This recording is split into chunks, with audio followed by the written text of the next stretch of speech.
Alright, Shalom. First of all, I just want to start this lesson off by giving all the praise, honor, and glory unto Yahweh, Ba'ashem Yahushai, Ba'ashem Rakakwadash. Double honors to the apostles and elders, a great millstone. Honors to all the brothers who are fervently preaching the word in sincerity and in faith. And Shalom to the sincere Akwath and the scattered Israelites who are amongst these heathen nations who look like these heathens. Now, this lesson is going to be based on this article in regards to a Bronx apartment fire that killed 3 children. So through the Spirit, I'm going to read this article, get some precepts, and the Lord's will, you're edified. It says, twins die days after Bronx apartment fire that also killed their toddler brother. So the death toll in last week's apartment fire in the Bronx has now risen to 3 children. The fire happened last Monday night after flames broke out at a building on Bainbridge Avenue in Fordham. Liam Parks, 1, was killed, and his 6-year-old twin siblings were in critical condition. On Monday, Eyewitness News learned that the twins, a boy and a girl, have also died from injuries suffered in the fire. 2 adults and 3 firefighters were also injured in the blaze. FDNY officials believe that doors left open as occupants fled may have helped the fire spread. Yeah, so, hey, this was some absolutely heavy judgment that the Lord brought upon that family. And like it says in Psalms 9 and 16, the Lord Yahweh is known by the judgment which he executeth. The wicked is snared in the work of his own hands, Higgaion Selah. So this was judgment of the Lord, as horrific and as sad as it is.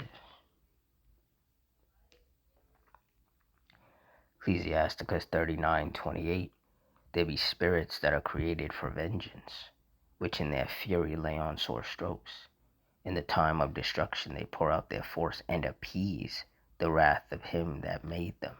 And when you look up the definition of appease, it means to satisfy.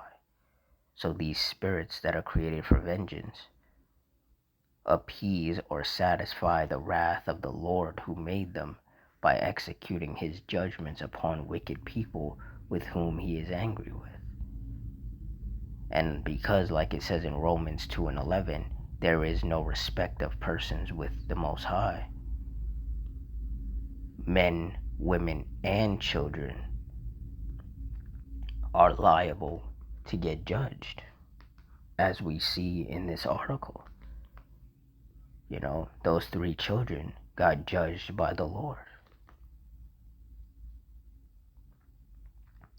Verse 29, fire and hail and famine and death, all these were created for vengeance.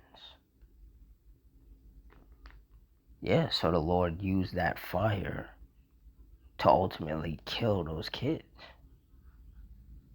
That was his vengeance being brought upon them. And there's a lot of people who are too emotional and they're not spiritual, and they don't understand that this was the Lord's judgment. It wasn't random. It wasn't an accident.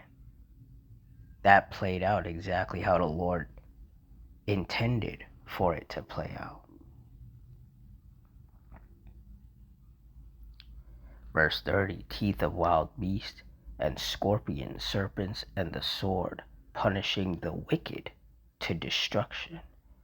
And whether you can accept it or not, those 3 children, those 3 kids were wicked in the eyes of the Lord. And that's why he used that fire to punish them to destruction.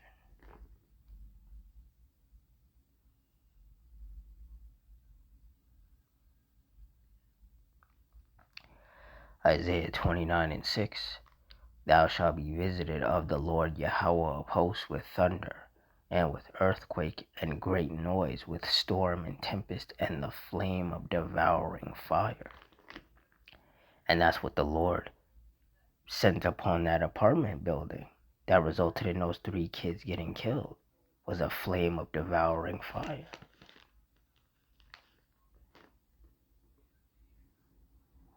And like I said, a lot of people are too emotional and they can't see things from a spiritual perspective, and they don't understand that this was all judgment from the Lord.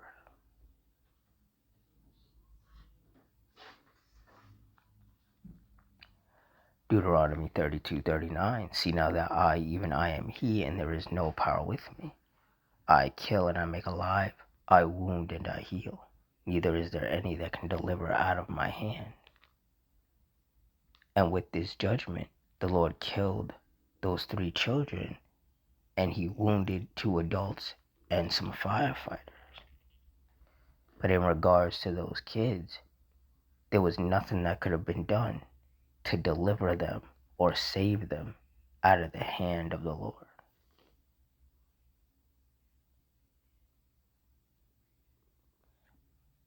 And that's a reality that a lot of people can't grasp. 1 Samuel 2:6, the Lord Yahweh killeth and maketh alive. He bringeth down to the grave and bringeth up. And through his spirits of vengeance, he brought those 3 children down to the grave. He killed them. He punished them to destruction. That was his righteous judgment upon them.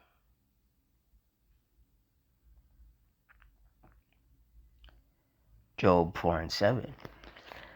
Remember, I pray thee, whoever perished, died, being innocent, or where were the righteous cut off?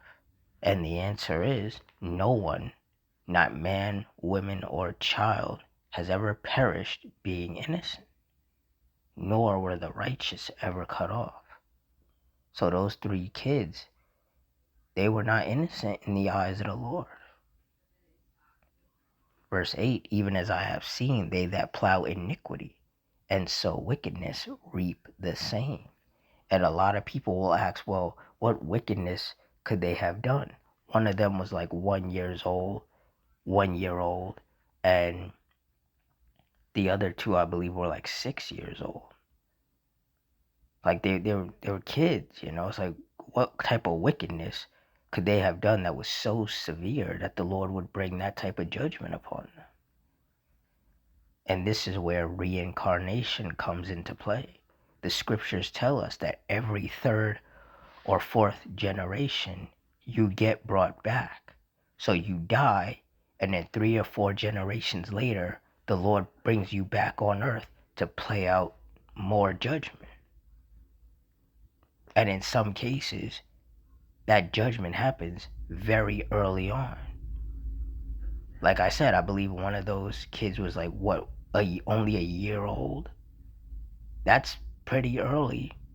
Like you just basically got put on the earth, only to be taken off of it a short time later.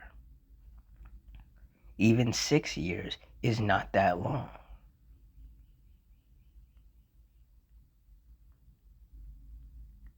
Sometimes the Lord will wait until somebody's in their 70s and then put them to death. It's all up to how the Heavenly Father wants it to play out. He could have you die very early in life or later on in life. But either way, if the judgment that He has set for you is for you to die at some point, then you're going to die in whatever way He sees fit for that to manifest.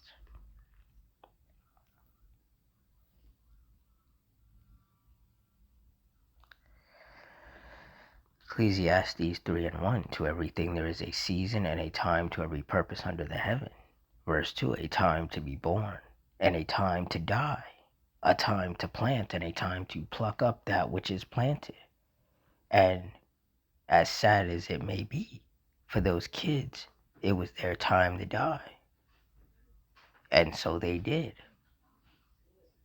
through the Lord's spirits that are created for vengeance.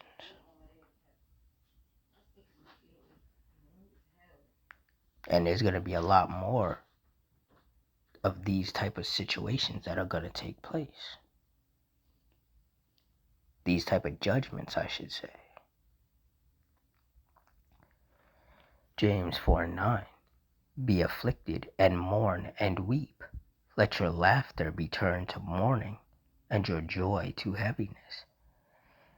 And when you understand that we are in the last days, and that these are also the days of vengeance, the days where the Lord is non-stop sending his spirits that are created for vengeance to execute his judgments upon wicked men, wicked women, and wicked children, then you understand why so much is happening. You know, why so many people are getting killed in fires and in car crashes and in shootings and in stabbings and in all these other types of judgment that result in people dying. This is the Lord bringing his wrath upon wicked people. None of these people are innocent in the eyes of the Lord. And in these last days, there is going to be a lot of mourning and weeping and heaviness because a lot of people are going to lose their loved ones. Because in the eyes of the Lord, a lot of these people's loved ones are wicked. And in the eyes of the Lord, a lot of these wicked people are deserving of death. So there's going to be a lot more, funerals and a lot more crying and a lot more sadness and heaviness and mourning in these last days. And the men of the Lord are constantly warning people about this. But nobody wants to listen. Nobody wants to heed the warnings. So now the people, they have to experience it. Now they have to feel it. Now they have to go through that. And it's just the way that the Lord has set it up. It's just the time and season that we have entered. The vengeance of the Lord being brought upon these wicked people who have provoked him unto wrath. So with that, I'm going to wrap it up here. In closing, I want to give all the praise, honor, and glory to Yahweh Ba'Shem Yahushai, Ba'Shem Rakakwadash, the Wadi Yahweh Ba'Shem Yahushai, for putting the spirit on me to do this lesson. Double honors to the apostles and elders of Great Millstone. Honors to our brothers who are fervently preaching the word in sincerity and in faith. Shalom to the sincere Akwath, which are the sincere sisters. And shalom to the scattered Israelites who are amongst these heathen nations that look like these heathens. I hope you all stay strong, stay safe, stay fervent, stay circumspect, stay prayed up in Ottawa and Ratazah. Till next time, shalom.